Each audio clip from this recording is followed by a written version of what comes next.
어느 날 요코하마에 갔던 길에 친구를 방문했는데 그때 마침 먼저 온 손님이 있어서 인사를 나눈 후 일점을 청했다. 그래서 이에 입소해서 예의 초교를 얻었다. 예꾀는 구사의 일양이 때와 자리를 얻어 크게 권력을 쥐고 상하의 오음이 이에 따르는 때이다. 그렇죠. 이놈의 권력을 쥐고 아래의 셋, 위에 두 개의 음, 다섯 개의 음이 여기를 따르는 거죠. 지금 당신이 점에서 초요를 얻었지만 제4요와 음양상응하고 있단 말이죠. 그죠? 여기 이놈이 양이고 여기는 음이기 때문에 음양으로 이 상응을 하고 있어요. 정응은 아니지만 상응하는 거죠. 사유에서부터 누군가의 피호를 받는 상이다.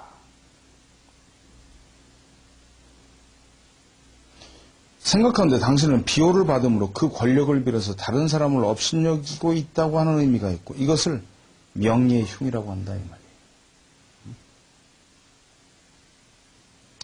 점의 결과가 이와 같으니 잘 반성하여 행동을 삼가해야 한다고 했더니 발끈 화가 나서 들어갔다. 손님이 들어간 다음에 주인이 말하기를 그 사람은 자신의 여식을 딸을 모 고관의 애첩으로 드리고 때때로 그의 집을 출입하며 방문객이 있으면 자신이 그 자리에 나가 온갖 아첨으로 사람을 사귀고 또 고관의 의향을 보아 실행을 종용하는가 하면 첨서를 가지고 각 현에 나가 사례를 챙기기도 하고 지방 호상들의 집회에 참석해서 모 고관의 친족인 양 행세해서 사람들을 속이고 있다. 그러면서 오늘 점단이 아주 그걸 지적하고 있는 것이다. 정말 감복하지 않을 수가 없다. 그랬다는 거죠. 두 번째 이제 명치 22년 1889년 어떤 공무원 이제 관리가 찾아와서 18년 동안 밤낮으로 열심히 일하고 해왔는데 부하가 승급되어서 지금 나를 지휘하는 그런 자리가 돼 있다 이 말이에요. 그 사람이 뭐 박사나 학사인 것도 아니고 같은 국의 관리 직원인데 그 사람이 이렇게 됐으니 억울하다 이 말이에요. 사직을 하고 싶어도 좋은 직업도 없고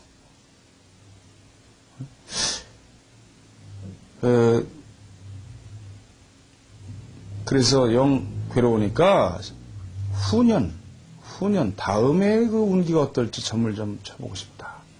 그래서 점을 쳐서 레제교의 2효를 얻었다. 예교는 구사의 일양이 혼자서 권력을 잡고 5개의 음이 여기에 따르지 않을 수 없는 때이다. 지금 당신은 그 2효를 얻어 구사의 장관과 응하지 못하고 있다 이 말이죠. 구사에 응비하는 자는 모두가 즐거움이 있지만 당신은 유기로서 중종이기 때문에 예의 즐거움과는 관계가 없다는 거죠. 다만 직무를 중요하게 여기고 절개와 지조를 지키는 것이 중요하므로 아까 보시면 여기에 개어석 그랬죠? 절개를 돌고 같이 지킨다. 바위에 같이. 그런가 하면 사실은 또 이게 어때요? 바위에 끼어 있는 것이기도 하죠. 이 두 가지가 다 맞는 거죠. 이 사람이 지금. 여기서 계란, 기계절조다 했단 말이죠. 그리고 부종일이라고 정길이라고 했기 때문에 3년을 기다리면 운기가 변돼서 사효가 되고 승급받을 있을 것이다. 근데 명치 24년에 승급했다 그랬단 말이죠. 그럼 이 사람이 22년이니까 22, 23, 24, 3년 후에 정말로 승급을 했다는 거죠. 그 다음에 이제 알고 지낸 어떤 그 부호가 운기를 점치고 싶다 해서 입소해서 오효를, 아니, 이거보다 저거부터 하죠. 그 밑에 사각 하나 들어있는데, 어떤 관리가 찾아와서 점을 치고 싶다 해서 해가지고 사묘를 얻었다. 사묘. 예괴는 구사의 하나의 양이 때려서 권력을 쥐고 상하의 오음이 이것에 응할 수밖에 없는 때이다. 지금 귀하는 육삼을 가졌기 때문에 권위에 있는 구사와 음양친비하고 장관과 의기투합하기 때문에 공이 권력을 누리고 있을 것이다. 지금은 아무 문제가 없는 듯해도 다른 사람이 보면 장관에게 아첨하여 권력을 누린다고 할 것이다 이 말이죠. 지금부터 남의 질시를 받지 않도록 주의하고 권력을 누리다 훗날 후회를 남기는 일이 없도록 해야 할 것이다. 이렇게 한 거지요. 왜 그러냐면 이놈이 지금 부정위했으면서도 여기하고 친비라고 하는 건 위아래가 상하로 만나는 거예요. 실제로 여기 아첨하는 상이 있어요.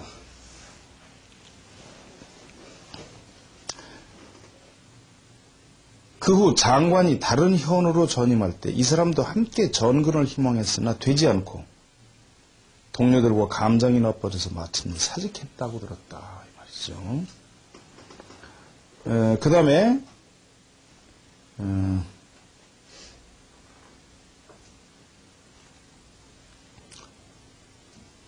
이게 지금 오효가 먼저 나왔네요. 그 다음 단락 보시면 다음 페이지에 사효가 나와요. 어느 날 지체 높은 관리가 찾아와서 어떤 고관의 운기를 점쳐달라고 했다. 이의 입술에서 이의 사효를 얻었다. 예괴는 봄이 되어 우레가 기운을 얻어 지상으로 떨치고 나와 울적하던 음을 일수하는 때이다. 이것을 국가 요직에 있는 사람에게 비유한다면 구사의 일양이 집정의 자리에서 문무겸비의 덕을 갖추고 유고인 임금을 보필하여 권위를 갖는다는 상이다. 이런 때 국가에 못 바치고 진심으로 노력한다면 현자는 그 충심에 감하여 나아가 국사를 도울 수 있다. 그런데 그렇게 하지 않고 꽁민을 빼게 된다면 정치에 해를 입히는 일이 된다. 그러므로 마음을 고쳐먹고 국가에 마음을 다한다면 기람을 얻을 것이다.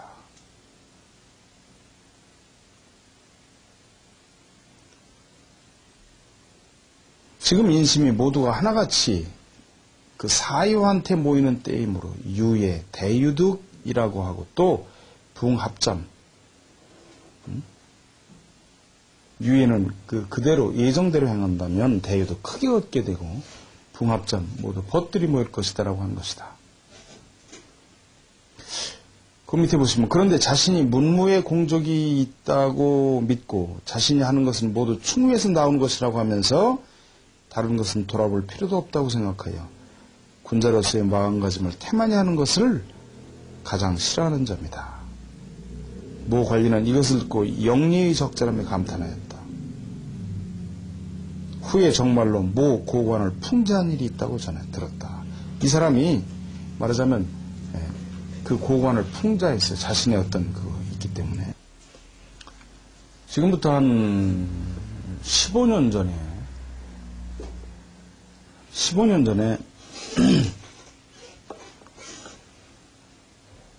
제 그 고등학교 동창이 있는데 그 어머니가 지병으로 한 20년 누워 계셨어요. 그 친구가 이제 저희 회사에 가끔 나와서 뭐 이렇게 일도 좀 도와주고 그랬는데 어디 밖에 나갔는데 그때는 뭐 핸드폰이 없을 때니까 그 부인한테 전화가 왔어요. 그 집에 들어갔더니 그 부인이 그때 음식점을 했는데 어머니가 뭘 누워있는데 음식을 조금 토했더라 이 말이에요. 지병으로 누워 계신 분인데. 근데 애기 아빠가 연락이 안 된다는 거야 지금. 그래서 어떻게 해야 될지 모르겠다는 거죠. 그래서 급하게 제가 서죽을 꺼내가지고 점을 쳤더니 바로 지금 이 뇌지액교의 사효가 나왔어요. 그러면 이게 지금 유예, 대유득, 붕합잠 이렇게 나오거든요. 그래서 저는 어떻게 풀었느냐면 죽는다로 풀었어요. 그래가지고 그때 신당동에 그 집이 살았는데 그 근처 지금 그 장례식장 있는 병원이 어디냐 그랬더니 금호동에 무슨 그 장례식장 있는 큰 병원이 있더만요. 거기 있다는 거야. 빨리 119를 불러가지고 그 병원으로 가라. 돌아가신다 지금. 그랬어요. 그랬더니 그 며느리가 그러실 것 같지는 않은데 그래서 빨리 하라고 지금. 그래서 119를 불러가지고 금호동에 보훈병원인가 무슨 병원이 있는데 병원에 딱 도착하니까 숨이 딱 끊어졌어요. 근데 이게 왜 그러냐면 유예라고 하는 게 이게 예정대로 하는 것이고 예정대로 크게 얻음이 있는 거예요. 붕합잠이라고 하는 건 모든 법들이 다 모이게 마련이에요. 그래서 이건 조문객들이 오는 것이에요. 그렇기 때문에 돌아간다고 봤는데 정확하더라는 거죠.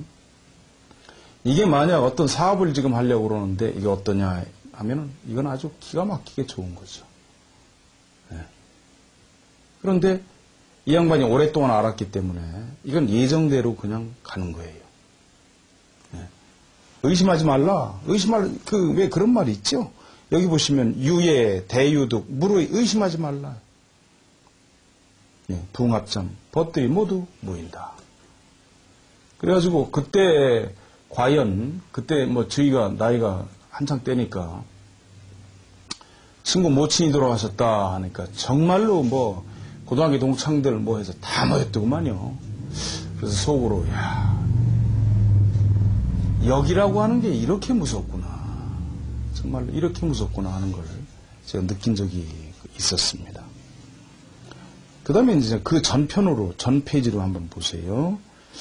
내가 잘 알고 지내는 어떤 부호가 운기를 점치고 싶다 해서 점쳐서 예의 오효를 얻었다. 예교는 태평하고 세상이 잘 다스려져 풍요하고 안락한 때이기 때문에 이것을 사람에 비유하면 가정이 번성하고 부유하다고 하는 상이다. 구사의 하나의 양이 권위를 잡고 상하의 다섯음이 여기에 응하지 않을 수 없다. 이것을 가정에 비유하면 지배인이 가정을 통괄해서 주인은 괜히 헛자리에 있다고 하는 상이다 이 말이에요. 현재 당신은 국내 굴지의 부호로 대대로 가법에 따라 지배인이 각 점의 사물을 통괄하고 있어서 주인이라 하더라도 이것을 마음대로 할 수가 없기 때문에 당신은 마음껏 계획을 펼칠 수가 없으니 그 상황은 마치 지병을 가지고 있는 자가 늘 어쩌지 못하고 우물쭈물하는 것과 같다. 그러나 끝에 보시면 이것을 인내하지 않을 수가 없어. 그렇기 때문에 이것을 정질항불사라고 하는 것이다. 참아야 된다 이 말이에요 지금. 굉장히 부호지만 밑에 지배인들이 다 좌지우지하는 거죠. 하지만 이걸 참아야 된다고 하는 그런 거죠. 왜 그러냐면 여기 보시면은 이놈이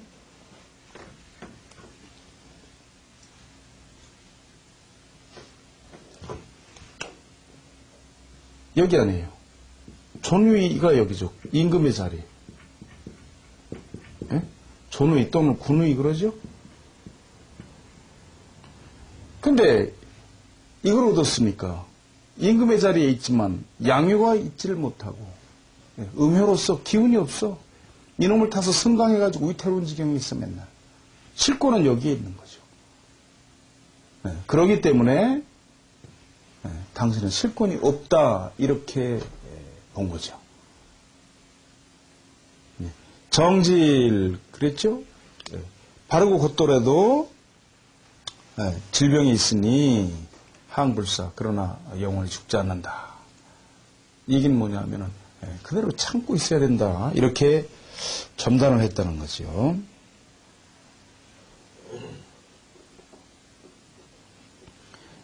그 다음에 이제 전리 102 한데 한번 보시면 친구가 이제 장사꾼인데 찾아와서 말하기를 지금 아주 번성하기 때문에 기회를 보아서 착수하려고 하는 일이 하나 있는데 그 성부를 점치고 싶다 했다.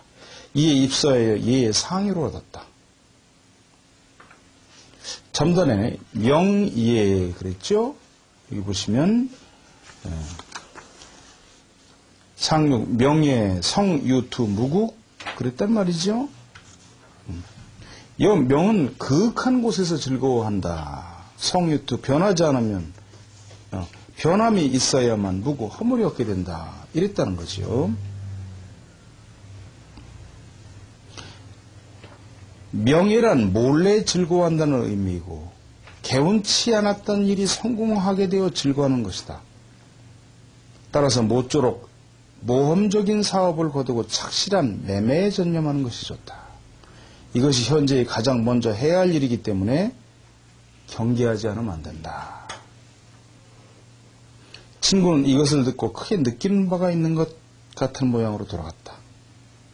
나중에 듣기로는 주저하면서도 가업을 지켰기 때문에 가산을 없애는 대실패를 면할 수 있었다고 한다. 이렇게 되어 있거든요. 꽤 여러 해 전에 동짓날 다음 해에 북한 김정일 국방위원장의 운을 좀 쳤어요, 제가. 그랬더니 이 뇌지혜의 상효가 나왔어요. 그래서 제가 어떻게 이것을 풀었느냐 하면은 그때 북한이 핵을 개발하지 않는다 공언하고 있을 때예요. 내년에 북한이 핵을 개발할 것이다. 왜냐하면 숨어서 즐거워하는 상이 있어요, 이게. 그리고 윗자리 있잖아요, 맨. 그런데 결과적으로 이것이 본인한테 해롭게 돌아가게 되어 있거든요. 그래서 핵을 개발하게 될 것이다. 라고 풀었는데 과연 그때 북한이 핵을 개발했던 거죠.